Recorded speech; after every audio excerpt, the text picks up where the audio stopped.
Report.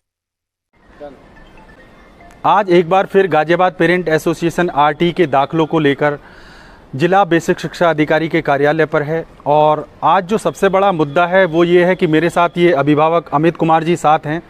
इनकी बेटी का सिलेक्शन जो है आरटी के अंतर्गत वर्ष 2023-24 में प्री प्राइमरी क्लास में उत्तम स्कूल फॉर गर्ल्स जो गाजियाबाद का सबसे बड़ा गर्ल्स का स्कूल है उसमें हुआ था और स्कूल प्रबंधन द्वारा एक साल इनके बच्चों को पढ़ा के जब इस वर्ष बच्चा नेक्स्ट क्लास में आया तो उसका नाम काट दिया गया बिना किसी रीज़न के। ये गरीब बच्चे हैं, एससी वर्ग से ये आते हैं, तो क्या गरीब बच्चों को शिक्षा का अधिकार लेने का अधिकार नहीं है? और इसीलिए आज हम यहाँ जिला बेसिक शिक्षा अधिकारी जी को हमने ज्ञापन सौंपा है और जिला बेसिक शिक्षा अधिकारी जी के साथ साथ हमने बाल आयोग को, अनुसूचित जाति आयोग को और सभी तमाम अधिकारियों को इनके बच्चों को लेके हमने दाखिले के लिए लेटर दिया है, क्योंकि 6 से 14 साल तक के बच्चे की कोई भी स्कूल टीसी नहीं काट सकता है और 8वीं तक के बच्चों को फेल नहीं कर सकता है।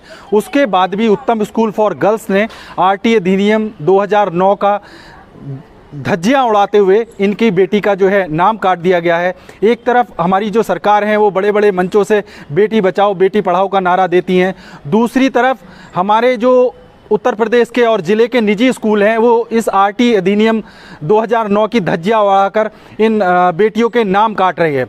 मैं अमित कुमार, पिछले साल मेरी बेटी का उत्तम स्कूल फॉर गर्ल्स आरटी के तहत एडमिशन हुआ था एलकेजी क्लास में। यूकेजी क्लास में आने के बाद मेरी बेटी का स्कूल से टीसी काट के हाथ में दे दिया गया। रीज़न कह रहे हैं कि जाओ बीएसए में पता करो।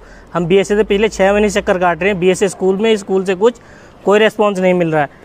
फिर स्कूल में जाने के बाद वो कह रहे हैं खंडाधिकारी के पास जाइए। खंडाधिकारी राठी जी के पास भी गया मैं और शरद भारती जी के पास भी गया, कोई एक्शन नहीं लिया जा रहा है। लेटर बना के दे दिया जा रहा है, स्कूल वाले कोई एक्शन ही नहीं ले रहे हैं।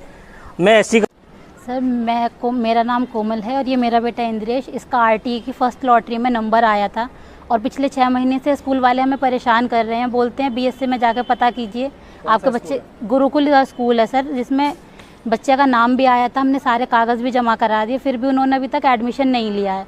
मैंने इसके लिए कई बार यहाँ बीएसए सर से भी बात की। खंड शिक्षा अधिकारी हैं अभिषेक यादव जी, उनके पास भी गई थी। उन्होंने 3 नोटिस बना के दिए, पर मुझे जो तीसरा नोटिस 9 जुलाई को दिया गया था लेकिन वो मेल ही नहीं किया गया। वो 15 जुलाई को भी मेल तब किया था जब मैंने स्कूल की मेल आईडी ले जाके दी थी।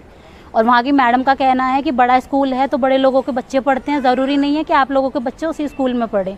आप किसी भी सरकारी स्कूल में अपने बच्चे को पढ़ा लीजिए। तो इसीलिए, और हम एससी कास्ट से आते हैं तो शायद वो हमें भी इसीलिए परेशान कर रहे हैं। उन्होंने हमें कोई प्रॉपर रीज़न नहीं दिया था।